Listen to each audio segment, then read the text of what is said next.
Hi everyone, welcome back to the channel. So friend, ये English pedagogy का 11th class है। इससे पहले ऑलरेडी हमने 10 क्लासेस अपलोड कर दिया है। 2-3 क्लास और आएगा, उसके बाद इंग्लिश पेडागोजी का जो सिलेबस है, थ्योरी पोर्शन, वो कंप्लीट हो जाएगा। उसके बाद एमसीक्यू की प्रैक्टिस करेंगे टॉपिक वाइज, और मिक्स प्रैक्टिस और प्रीवियस ईयर क्वेश्चंस वगैरह भी देखेंगे। तो उसके लिए आप लोग तैयार रहिएगा। चलिए, फिलहाल इस वीडियो में हम इवैल्यूएशन को समझने वाले हैं, मूल्यांकन को समझने वाले हैं, जो कि एक इंपॉर्टेंट टॉपिक है पेडागोजी का, शिक्षा शास्त्र का। इसे समझना बेहद जरूरी है as a teacher. Evaluation is the structured interpretation and giving of meaning to predicted or actual impacts of proposals or results.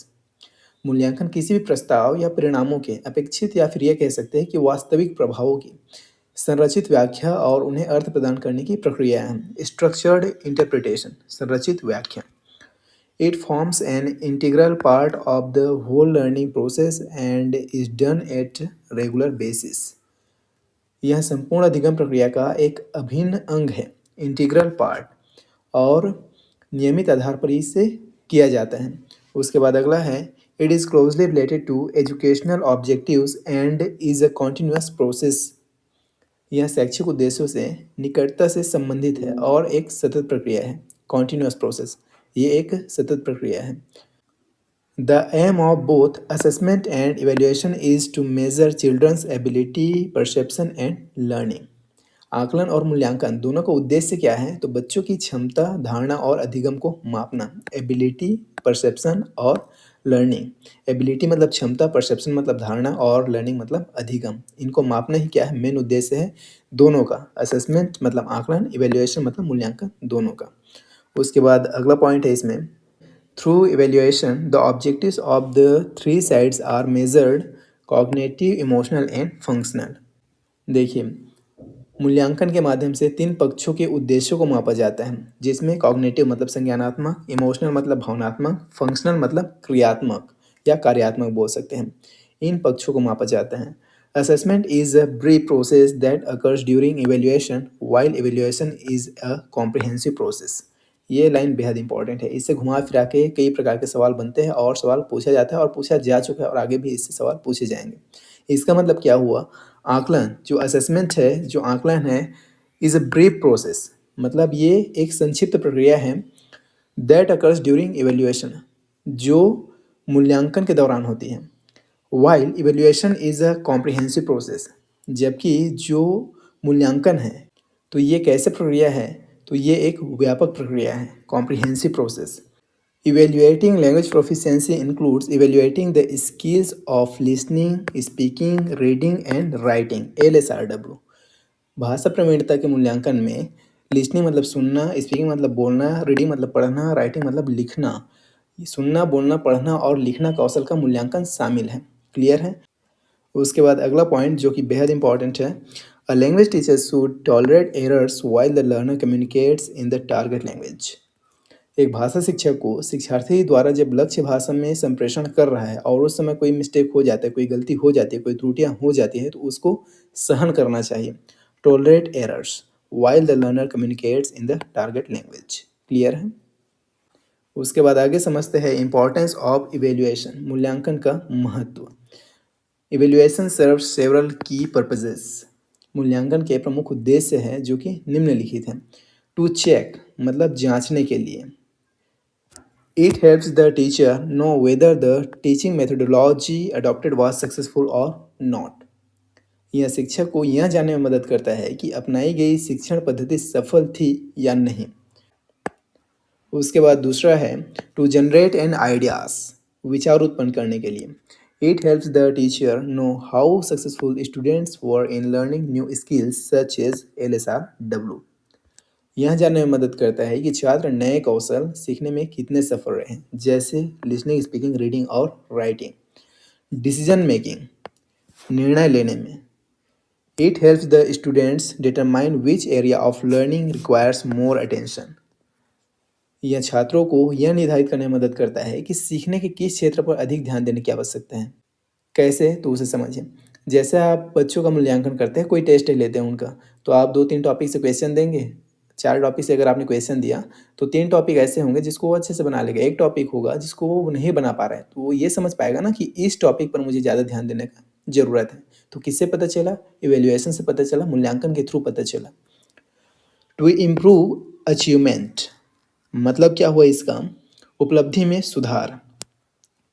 One of the main purposes is to help learners improve their achievement in scholastic areas and to develop life skills and attitudes.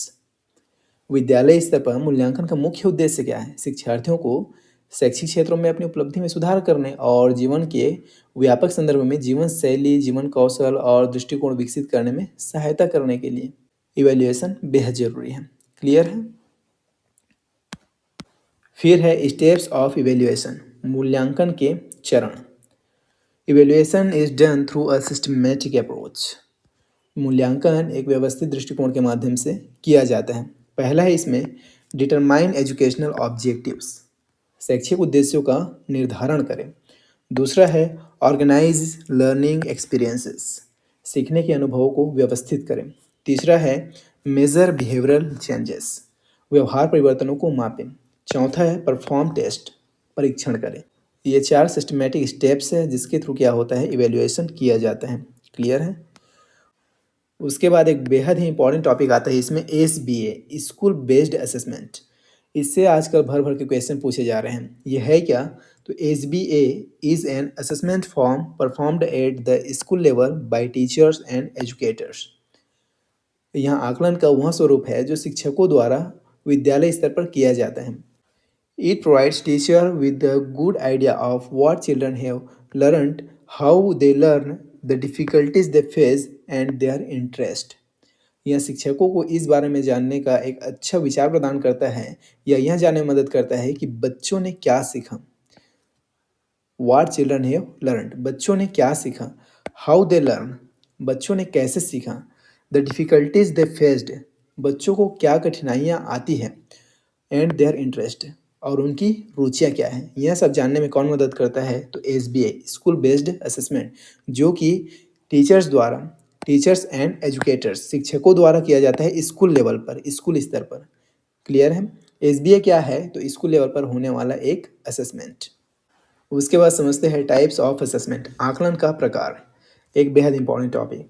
इसमें आपको 2 type समझने होते हैं। पहला आप समझेंगे formative assessment, दूसरा समझेंगे समेटिव असेसमेंट। फॉर्मेटिव असेसमेंट होता है रचनात्मक आकलन, असेसमेंट डन वाइल टीचिंग। आकलन जो शिक्षण के दौरान किया जाता है वो क्या होता है? तो फॉर्मेटिव असेसमेंट होता है। इट इज़ द असेसमेंट और way to know about children, यह बच्चों के बारे में जानने का एक तरीका है। इसे उदाहरण से समझो। जैसे क्लास में दिया गया होमवर्क, जिसे टीचर चेक करके बताता है कि अगर ये आंसर गलत है तो गलत क्यों है। क्लियर है? समेटिव असेसमेंट, योगात्मक आकलन, assessment done at the end of year. आकलन जो वर्ष के अंत में किया जाता है वो क्या होता है? योगात्मक आकलन होता है। जैसे सालाना परीक्षा, एनुअल एग्जाम, या फिर बोर्ड परीक्षा, बोर्ड एग्जाम, जिसका परिणाम फाइनल होता है और ग्रेड या रैंक देता है। मतलब देखिए, फॉर्मेटिव मतलब क्या? इसमें इम्प्रूवमेंट संभव है। आप बच्चे क्या गलती कर रहे हैं उसमें आप इम्प्रूवमेंट कर सकते हैं, क्योंकि ये कब किया जाता है? तो वाइल्ड टीचिंग किया जाता है, शिक्षण के दौरान किया जाता है। और ये क्या होता है? तो ये फाइनल होता है। ये फाइनल होता है, अगर किसी के 88% आ गया तो वो फाइनल है। ये क्या होता है? समेटिव असेसमेंट होता है, जो बोर्ड एग्ज़ाम है, जो लास्ट में एक एग्ज़ाम होता है बच्चों का, जिसमें फाइनल रिजल्ट बता दिया जाता है, फाइनल नंबर दे दिया जाता है, वो होता है समेटिव असेसमेंट। और फॉर्मेटिव असेसमेंट क्या होता है? जो आप शिक्षण के दौरान करते हैं, जो आप क्लास में करते हैं बच्चों के सामने, जैसे कि होमवर्क हो सकता है। होमवर्क में आप तुरंत इम्प्रूवमेंट कर सकते हैं, बच्चे ने कहाँ गलती किया आप उसे एट द सेम टाइम वहीं पे बता सकते हैं, वो होता है फॉर्मेटिव असेसमेंट। क्लियर है? चलिए आगे बढ़ते हैं। अब समझते हैं continuous and comprehensive evaluation, CCE, बेहद important topic. CCE refers to a system of school-based evaluation of students that covers all aspects of student development. CCE एक ऐसा प्रणाली को संदर्भित करता है जो छात्रों के मूल्यांकन को विद्यालय आधारित करते हैं, स्कूल बेस्ड इवेल्युएशन, और छात्र विकास के सभी पहलुओं को कवर करते हैं, all aspect of student development. Clear है? पहले तो आपको इसका फुल फॉर्म याद रखना है। CCE का फुल फॉर्म होता है कॉन्टिन्यूअस एंड कॉम्प्रिहेंसिव इवेल्युएशन, सतत और व्यापक मूल्यांकन। क्लियर है? It is a development process of assessment that emphasizes two fold objectives. यह एक प्रक्रिया है जो दोहरे उद्देश्य पर जोर देती है। किसकी प्रक्रिया है? तो आकलन की एक विकास की प्रक्रिया है, जिसमें पहला है कॉन्टिन्यूटी इन इवैल्यूएशन, मतलब मूल्यांकन में निरंतरता। और दूसरा है assessment of broad based learning and behavioural outcomes, व्यापक आधारित अधिगम और व्यवहार परिणामों का आकलन। पहले आप इन दोनों शब्दों का मतलब समझिए। कॉन्टिन्यूअस मतलब जो सतत है, जैसे लगातार, हर हफ्ते। आप अगर हर शुक्रवार को टेस्ट ले रहे हैं बच्चे का, या फिर हर पाठ खत्म होने के बाद एक छोटा सा मौखिक सवाल जवाब कर रहे हैं, तो ये क्या है? सतत। उसके बाद एक शब्द है इसमें कॉम्प्रिहेंसिव, मतलब व्यापक। व्यापक में क्या आएगा? तो स्कॉलास्टिक एंड को स्कॉलास्टिक, शैक्षिक और सहशैक्षिक। शैक्षिक जैसे कि पढ़ाई लिखाई विषय ज्ञान, और सहशैक्षिक जैसे पढ़ाई के अलावा बाकी सभी चीज़ें। अब शैक्षिक में जैसे कि गणित या विज्ञान में मिले नंबर, और सहशैक्षिक में खेल में, अनुशासन में, दोस्तों के साथ व्यवहार में, साफ सफाई में, डिबेट में हिस्सा लेना, इन सभी चीज़ों को मिलाकर क्या बनता है? व्यापक बनता है।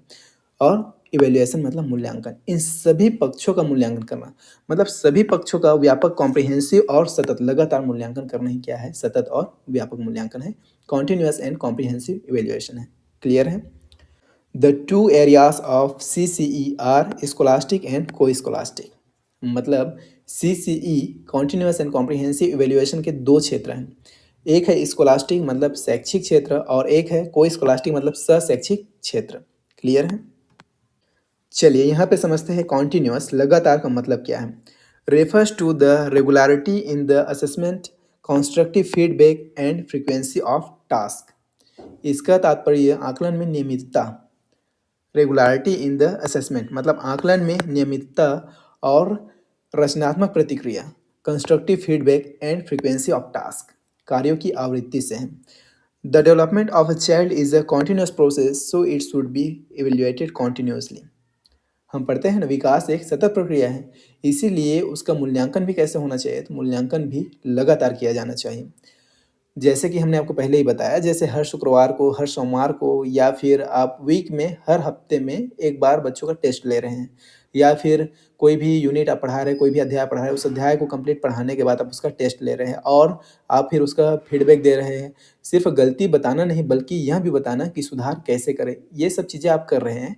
तो ये क्या है? ये होता है लगातार, कॉन्टिन्यूअस। और उसके बाद आता है इसी में कॉम्प्रिहेंसिव, व्यापक। इसका मतलब भी हमने आपको बताया, implies that all aspect of a child personality have to be observed। मतलब क्या हुआ? इसका तात्पर्य है कि बच्चे के व्यक्तित्व के सभी पहलुओं को देखा जाए। refers to both scholastic and non-scholastic areas of a student's growth। यह छात्र के विकास के शैक्षिक और गैर शैक्षिक दोनों क्षेत्रों को संदर्भित करता है। School's function is to develop both the cognitive and non-cognitive abilities of a child। विद्यालय का कार्य बच्चे के संज्ञानात्मक और गैर संज्ञानात्मक दोनों क्षमताओं का विकास करना है, कॉग्निटिव एंड नॉन कॉग्निटिव। और अभी जस्ट कुछ देर पहले ही हमने आपको कॉम्प्रिहेंसिव का मतलब अच्छे से समझाया है, जहाँ पे बच्चे का शैक्षिक और सहशैक्षिक दोनों पक्ष शामिल हो जाए। शैक्षिक मतलब उनकी पढ़ाई लिखाई से संबंधित, सहशैक्षिक मतलब पढ़ाई लिखाई के अलावा बाकी सभी चीज़ें, कि बच्चे का व्यवहार दोस्त के साथ कैसा है, अनुशासन में कितने नंबर मिल रहे हैं, और साथ ही साथ साफ सफाई में कैसा है, विज्ञान गणित इंग्लिश में कितना नंबर आ रही है, सभी चीज़ें जहाँ पे मिल जाए वहाँ पे कौन सा शब्द इस्तेमाल होता है? तो कॉम्प्रिहेंसिव। इसीलिए ये क्या है? Continuous and comprehensive evaluation. Clear है? तो इस वीडियो में इतना ही। वीडियो कैसा लगा आप कमेंट में बताइएगा, पसंद आया तो लाइक ज़रूर कर सकते हैं, और मैं उम्मीद करता हूँ कि आपको इवैल्यूएशन टॉपिक अच्छे से समझ में आ गया होगा।